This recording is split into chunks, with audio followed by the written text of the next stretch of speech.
Hey everybody, and welcome to the Lakeside Laboratory, the Ratchet Toon video mailbag where I answer your Ratchet and Clank, The Legend of Zelda, and questions about the Ratchet site. My name is BeastModeMan97. I am your host, I guess, and I'm going to be answering your guys' questions today. So I'm really excited to be doing this, and let's go ahead and get started. Okay, so our first question comes from Candy, and she asks, why is Navi so annoying? Well, this type of question tends to be opinionated, but, I mean, I'll give you my best shot. I think that the reason people find Navi to be annoying is, first of all, her voice is obviously, that's sort of the recurring joke. Her voice is really annoying, and, hey, listen, watch out, all that. But I would say that Navi, to me, she doesn't really annoy me that much. I mean, I think that she's probably one of the best, if not the best, companions in the Zelda series. Definitely one of the best done. Because, I mean,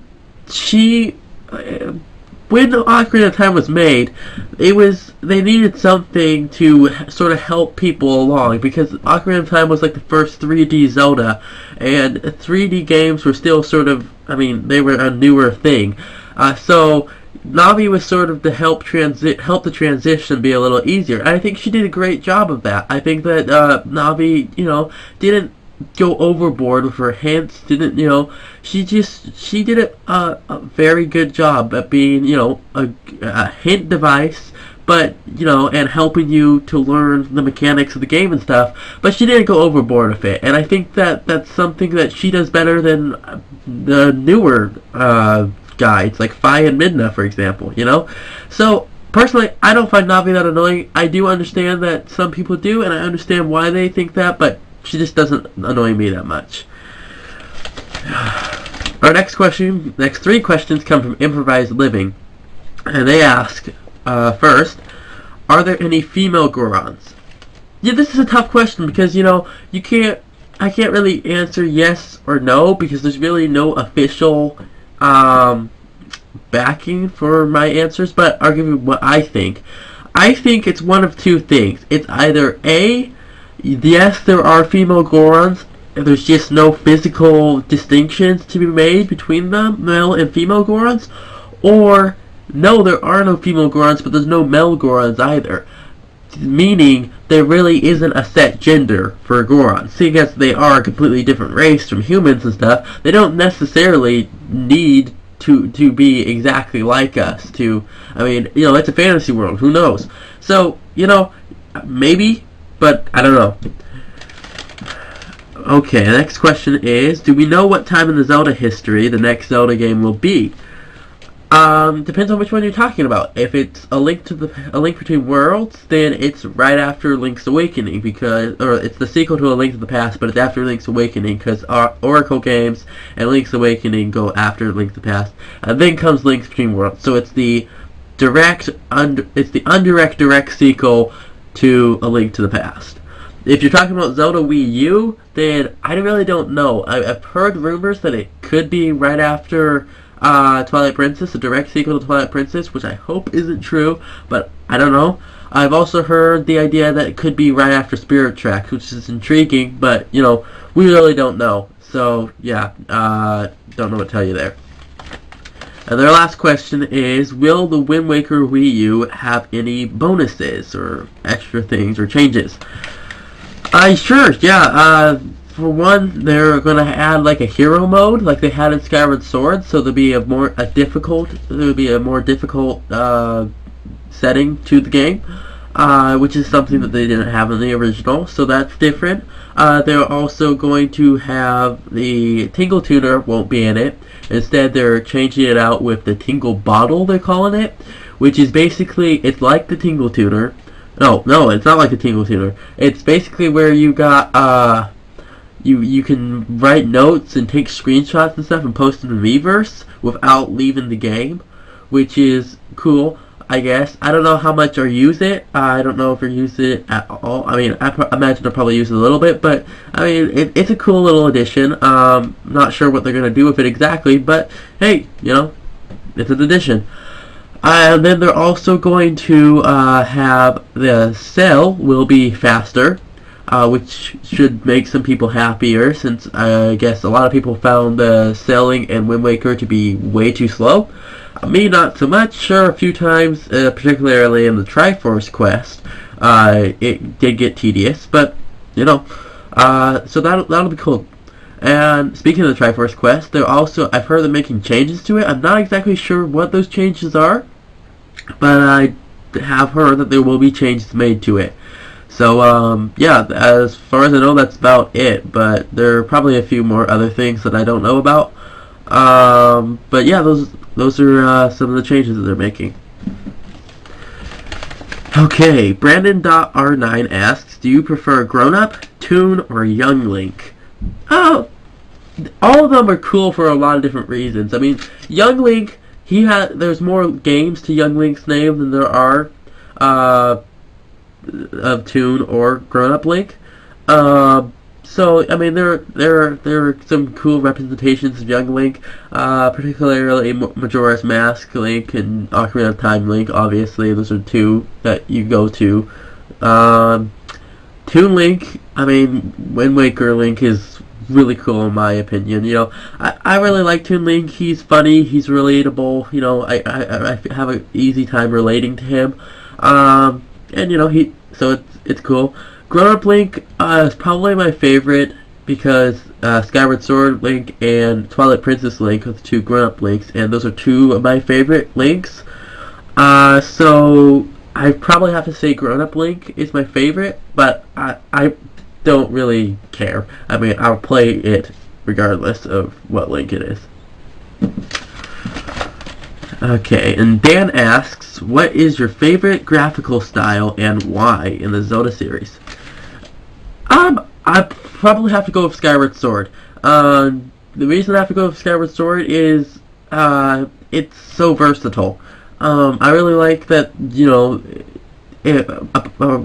it's versatile in the sense that it can do anything. I mean, it doesn't shackle itself to any one thing. Like, for instance, it can be serious, but it can also be funny, which is something that if you take Wind Waker, it's really hard to make a serious scene with the Wind Waker, just the way that the graphical style and everything, like, you have a hard time doing that in Wind Waker. Meanwhile, on the other side of the spectrum, you got Twilight Princess, the most realistic of the Zelda games, as far as graphics are concerned.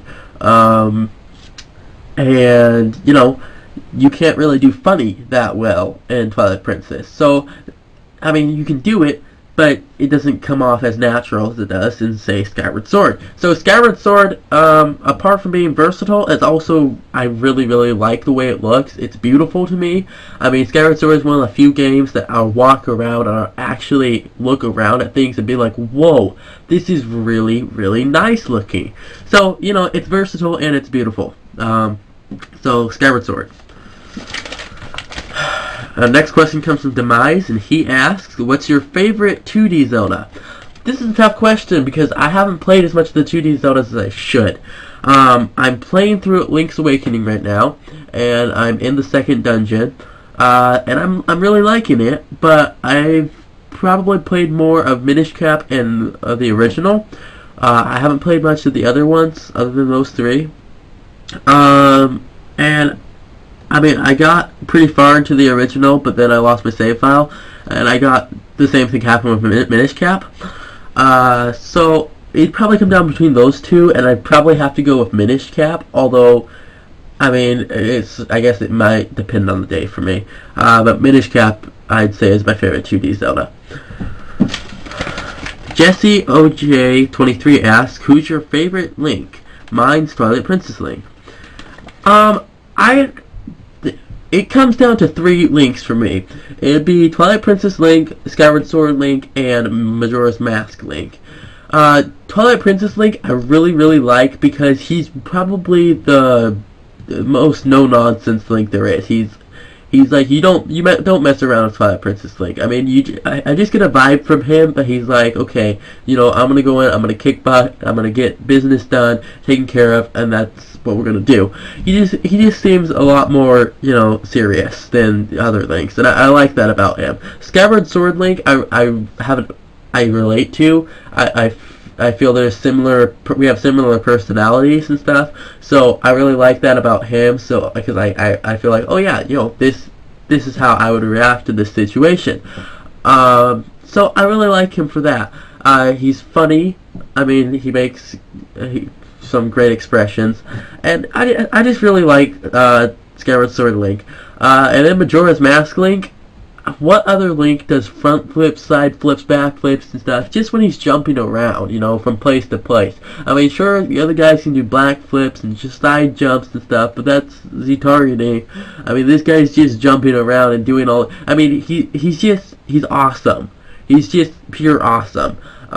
It's Ocarina of Time Link, more experienced. I mean, so he's really cool in my opinion. Between the three of them, I probably have to go with, it's probably a tie between Majora's Mask Link and Skyward Sword Link. I really like Twilight Princess Link, but those two edge him, I think. Okay, so our last question. Scorptor12 asks, who's your favorite villain in any Zelda game? My answer may surprise a few of you guys. I'd have to go with Girahim from Skyward Sword. And why Girahim? Girahim, to me, was more well done. He seemed, his character seemed more seamless than any of the other villains that we've seen in the series, in my opinion, of the games I played. He just, you meet him early on in the game, which is, I think, brilliant. And, you sort of get the impression this guy's a little wacky. He's not all the way there in the head. But, he's sarcastic, stuck up, proud. He's a bad guy. He's here trying to capture the princess, so he can resurrect his master.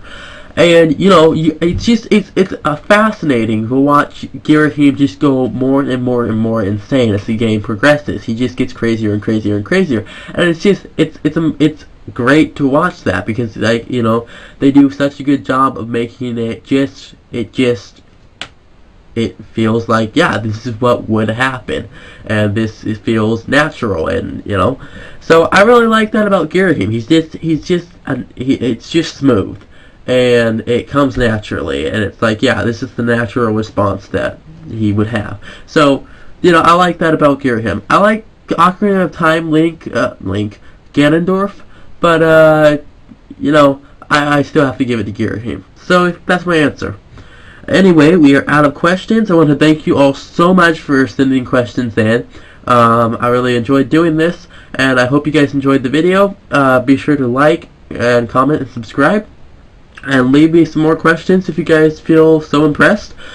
And I will see you guys in the next video. Peace out.